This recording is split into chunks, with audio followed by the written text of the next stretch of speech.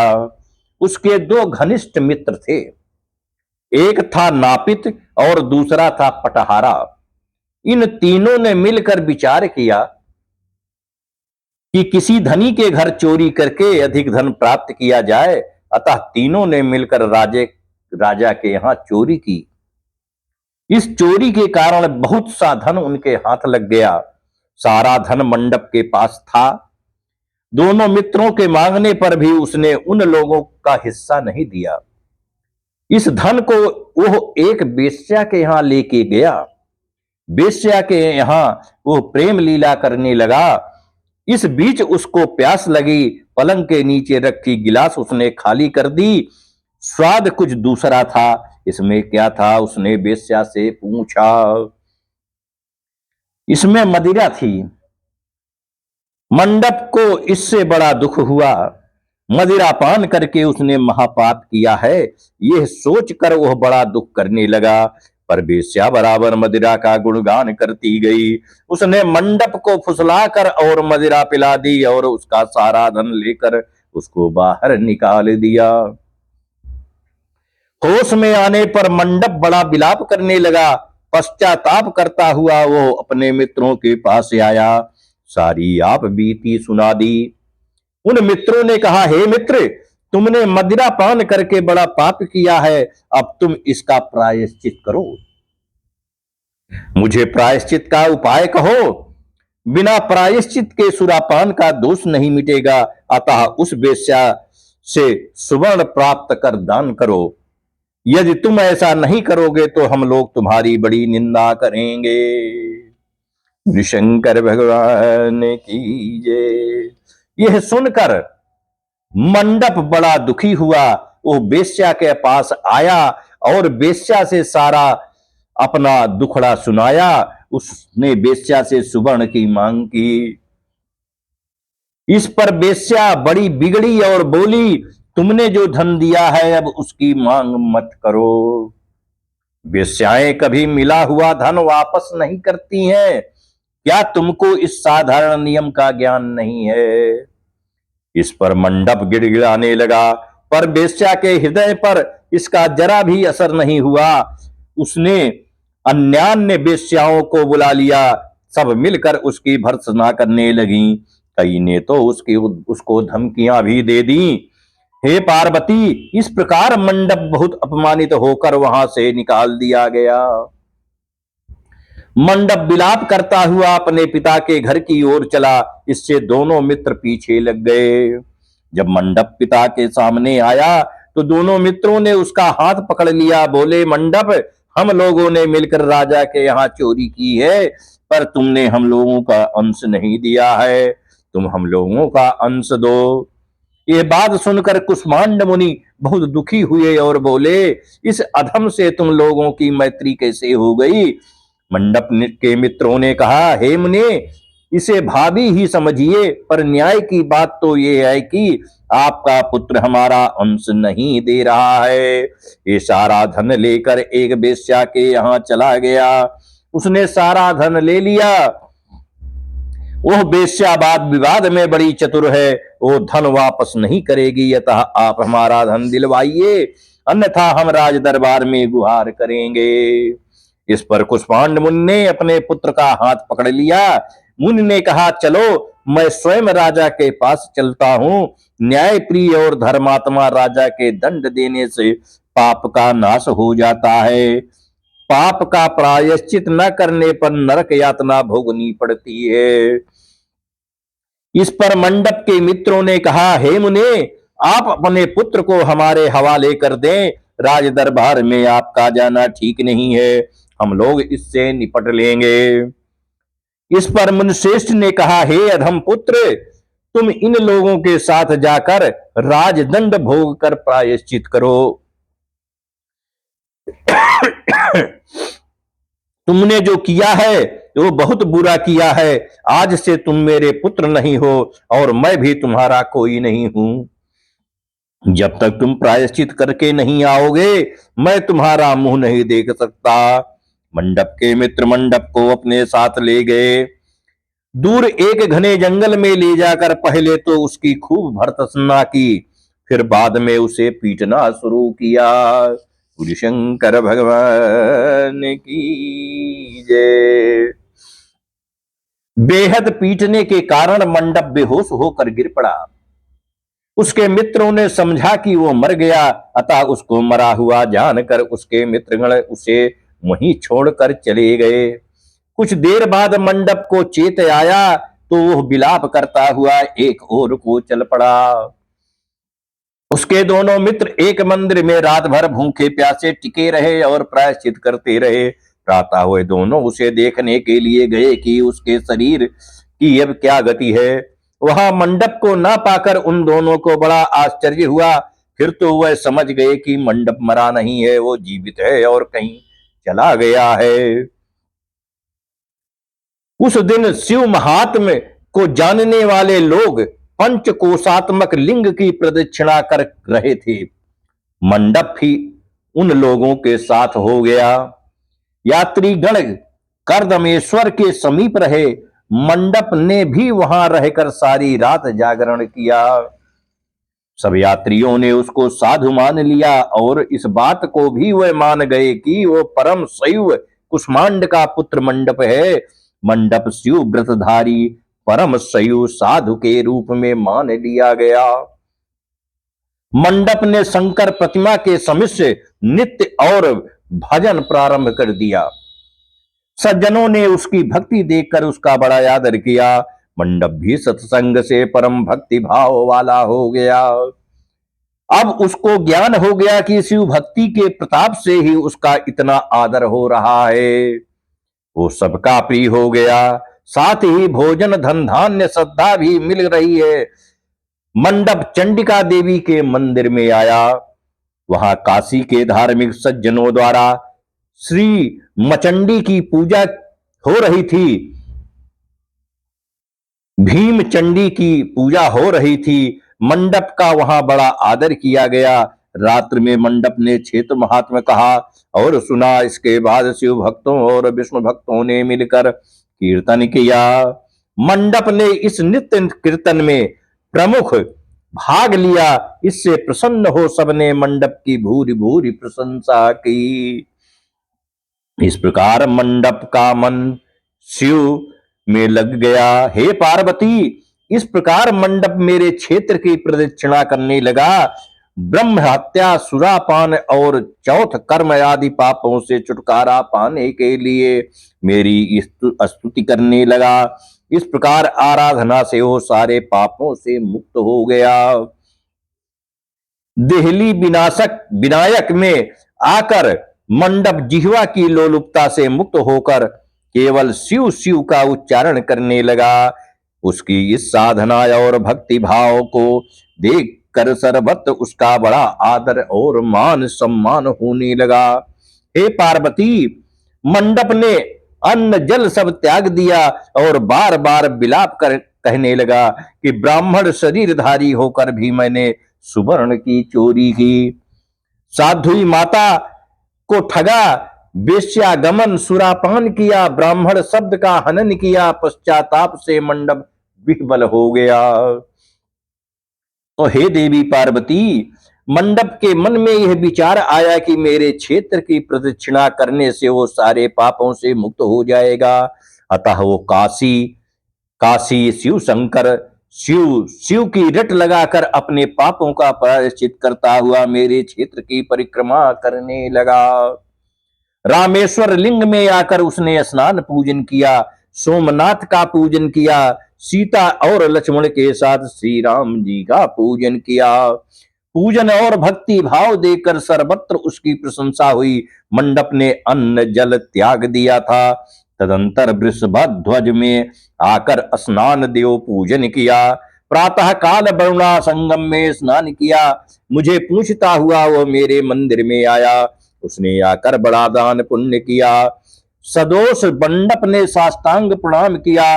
वहां अनेक महात्मा उपस्थित थे। हे पार्वती, मंडप सबके आगे हाथ जोड़कर खड़ा हो गया और पूछने लगा कि हे महात्माओं, मैंने बड़े बड़े पाप किए हैं, आप लोग कृपया ये बतलाएं कि इन पापों से मेरा छुटकारा किस प्रकार होगा। सभी महात्माओं ने कहा, हे मंडप, तुम शिव शक्ति केशव के भक्त हो गए हो। पंचकोशात्मक लिंग प्रदक्षिणा से और शिव कीर्तन से तुम्हारे सारे पाप नष्ट हो गए हैं। इस प्रकार सुन मंडप ने कहा, हे सदस्य गणों, पिताजी ने तो मुझको घर से निकाल दिया है, अब मैं अपने घर कैसे जाऊं, और हे मुनिश्रेष्ठों, पिता को कैसे अपना मुंह दिखलाऊं। इस पर सबने कहा, अब तुम्हारे सारे पापों का प्रायश्चित हो गया है, तुम सहर्ष घर जा सकते हो। हे पार्वती, इस प्रकार मंडप अपने पिता के घर के सामने आया और शिव शंभो शंभो शंभो महादेव महादेव का उच्चारण करने लगा। स्वर सुनकर कुष्मांड मुनि ने अपनी पत्नी से कहा, हे प्रिय, देखो तो कौन द्वार पर शिव का उच्चारण करता हुआ हमें परम सुख दे रहा है। शिव नाम की अमृत वर्षा कौन कर रहा है। मुनि पत्नी ने द्वार पर अपने पुत्र को देखा। हे पुत्र, तुम्हारा आना कैसे हुआ। मंडप ने कहा, हे माता, आपको और पिताजी को महात्मा गण बुला रहे हैं। यह सुनकर मंडप की माता अपने पति के पास आई और उनसे सारा वृत्तांत कहा। हे पूज्यवर, आपका पुत्र शिव का नाम रटता हुआ द्वार पर उपस्थित है। उसका कहना है कि प्रायश्चित करके वो पवित्र हो गया है। सदस्यगण आपको बुला रहे हैं, वे प्रायश्चित का प्रमाण देंगे। कुष्मांड मुनि दरवाजे पर आए। उन्होंने रुद्राक्षधारी शिव भक्त मंडप की ओर देखा और कहा, तुम क्यों आए हो। थोड़े से प्रायश्चित से बड़े पाप का नाश नहीं होता है। मंडप ने कहा, हे पिताजी, इसमें कोई संदेह नहीं कि मैंने बड़े पाप किए हैं। इतना होने पर भी महात्मा गण आपको बुला रहे हैं। मुनि अपनी पत्नी के साथ महात्माओं के पास आए। महात्माओं ने एक स्वर से कहा, हे मुनिवर, आपका पुत्र समस्त पापों से मुक्त हो गया है। कुष्मांड ऋषि ने कहा, कुष्मांड ऋषि ने पूछा, हे मुनि श्रेष्ठो, किस आधार पर आपकी दृष्टि में मेरा पुत्र पाप मुक्त हो गया। इतने तो बड़े बड़े पाप किए हैं। महात्माओं ने कहा, हे मुने, इस मुक्त मंडप के स्वामी श्री भगवान विष्णु हैं, वही इसका उत्तर देंगे। महात्माओं ने विष्णु भगवान की स्तुति की। इस पर आकाशवाणी हुई, हे स्तुति करने वाले महात्माओं, ये महापापी मंडप जो कुष्मांड मुनि का पुत्र है, अब अपने पापों से मुक्त हो शुद्ध हो गया है। ये साधु संतों के साथ शिव शंकर के क्षेत्र की परिक्रमा कर चुका है। अब कुष्मांड मुनि इसे ग्रहण कर सकते हैं। इस प्रकार हे पार्वती, मंडप को कुष्मांड मुनि आदर पूर्वक अपने घर ले गए। इस कथा को सुनकर माता पार्वती परम प्रसन्न हुई, बोली, हे प्रभु, आपने यह महत्वपूर्ण कथा कही, इससे कलयुग में प्राणियों का बड़ा भला होगा। कृपा कर इस पर कुछ और प्रकाश डालिए। इस पर शिव जी बोले, हे पार्वती, अब तुम भैरव जी की कथा सुनो। इस पर भैरव जी प्रकट हुए और बोले, त्रेता युग में समदर्शी सांडिल्य नाम का एक ब्राह्मण था। वो महापंडित था। उसकी पुत्री का नाम विशालाक्षी था। वो अति सुंदरी थी। बाल्यकाल में ही उसके पिता ने उसका विवाह कर दिया। विवाह के बाद वो अपने पिता के घर पर रहती थी। वो युवा हो गई थी। युवावस्था होने पर भी वो उसका पति न आया, अतः सांडिल्य ब्राह्मण की कन्या पापरता हो गई। इस कन्या ने काशी में बड़े पाप किए। सुंदरी होने के कारण दूर दूर के युवक उसके पास आने लगे। वो बड़ी पापिनी हो गई। एक समय मार्गशीर्ष मास में बड़े बड़े पापों को नष्ट करने वाली पंचकोशी यात्रा के मार्गियों को देखकर वह विचारने लगी कि इन लोगों को पाप रत किया जाए। उस रात यात्रीगण दुर्गा कुंड पर रुके थे। विशालाक्षी धन के लोभ से वहां गई, वहां भजन कीर्तन का स्वांग रचाया। यात्री उसका भक्ति भाव देखकर प्रसन्न हुए और उसे वैष्णवी समझकर बड़ा दान पुण्य किए। इस लोभ के कारण वेश्या विशालाक्षी यात्रियों के साथ हो गई। खरदमेश्वर देहलीस रामेश्वर में उसने निवास किया और वरुणा संगम में स्नान किया। यात्रियों द्वारा उसने काशी महात्म्य की कथा भी श्रवण की। इस सत्संग समागम से विशालाक्षी की आंखें खुल गईं। उसने अपने पर बड़ा पश्चाताप किया। यात्रियों का सारा धन उसने लौटा दिया और पाप से अलग होने का निर्णय कर लिया। उसने महात्माओं से पूछा, हे देवताओं, मैं बड़ी पापिनी हूं, कृपया मेरी मुक्ति का उपाय कहिए। इस पर महात्माओं ने कहा, हे देवी, तुम धन्य हो, तुमको पापों से भय नहीं करना चाहिए। तुमने काशी क्षेत्र की प्रदक्षिणा की है, अब तुम्हारे हमारे साथ प्रदक्षिणा जारी रखो। अब तुम हमारे साथ प्रदक्षिणा जारी रखो। विशालाक्षी ने उपर्युक्त वचनों पर विश्वास किया। वो महात्माओं के साथ हो गई। पांचवें दिन सभी यात्री वृषभ खंड में रहे, वो भी उन्हीं के साथ रही। सभी ने वरुणा संगम में स्नान किया और आदि केशव का पूजन किया। विशालाक्षी मुक्ति मंडप में आई। उसने बड़े भक्ति भाव से शिव शंकर की पूजा की। इस प्रकार विशालाक्षी सभी पापों से मुक्त हो गई। उसके पिता सांडिल्य ने बड़े आदर के साथ उसे अपने घर में स्थान दिया। वो इस प्रकार पवित्र हो गई। भैरव जी बोले, हे पार्वती, ये काशी क्षेत्र का महात्म्य है। इसे पढ़ने, सुनने और सुनाने से सबका कल्याण होता है। बोले शंकर भगवान की जय। नमः शिवाय, ओम नमः शिवाय, हर हर भोले नमः शिवाय, नमः शिवाय, ओम नमः शिवाय, हर हर भोले नमः शिवाय। अब यहीं पर आज की कथा का विश्राम करते हुए दोस्तों, हम प्रभु शिव की संक्षिप्त आरती करने चल रहे हैं। सहयोग कीजिए।